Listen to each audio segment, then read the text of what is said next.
son of actors Romel Padilla and Carla Estrada. Parang love team ko siya sa Gimmick 2010 dati. Tapos, nung nag-TTR ako, di ba best friend yung Julia Siga? Pinalala yung Julia sa akin Siga. Medyo na-star-star ako. Kasi, gusto nag-tip kami ni Fred, medyo na-awkward ako. Tapos yun, medyo, Hindi ko first kami sa ganyan. Lalo kami, parang barkada kami hanggang ngayon. Feeling ko hindi kami talaga magiging close kasi mahinag lang siya, tapos mukhang bad boy. Di ba ganun yung niya? Tapos pag nilisan ko, yung mga babae, dito siguro niloko mga babae, ganyan. Kasi, basta, parang ganun yung first impression ko. Pero nung nagtagal, super, kinoconsider ko na nga siya as guy na best friend ko sa showbiz kasi super bait niya pala, tapos yung mga akala mo sa kanyang first impressions mo, opposite na sa ngayon. And very maalaga naman sa kanyang gusto ko. Siguro naging close kami nung nagkatabi kami sa buwan. Tapos parang, kinulit ko na siya naman kasi hindi namin sa kaya makakal tayo.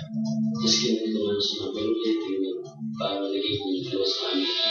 On screen, the two share a chemistry that seems to appeal to a whole lot of people. Yung style mo, kasi ibig sabihin tulungan mo si Dani, makarami na siya magpahamak eh. Danielle, after all, is fast becoming the newest teen heartthrob. Kung nag-bumolshows kami, medyo maki-age na, makikita ko kasama pa ng parents sila para mapanood ng kami. So nakita ko na yung market talaga namin bata hindi din. Kaya parang inspiration nila, may ganyan, nakatuwa. So para sa amin, medyo nag-work yung love team talaga namin dito. Ang daming fans kasi, hindi ba kung nag-mall show kami, lalo na sa probinsya. Talagang parang sila Kim Chu yung nag-mall show kasi super dami talaga. To the extent na pino-hold na yung show kasi wala na nag-ano na yung mga tao nagka-flash na yung mga tao, di ba? Ano talaga pupunta? Off screen, it looks like the sweetness the two share may just be for real. Nasa Cebu kami nun, tapos bago pa lang dumating na sabi, iniisip ko, gano'n ko sa mga siya, maano ko sikat.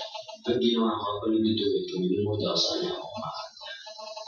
At mall shows all over the country, fans of Danielle and Catherine give their all-out support. Netizens also weigh in on their love team, dubbed Cat Miel. Their appearances together in shows make them trending topics on the net. The overwhelming response of fans says it all. This love team really works. Yan, gusto ko siya. At alam mo naman, pero yun nga, nag-itripan niya pa ako. Para sa mga pagpasayan ng mga tao, solid para sa akin. Pero kung crush mo gusto kong pagkakaroon, kaya kung hihigitan pa sa mga pagkakaroon, gusto mas mabuti.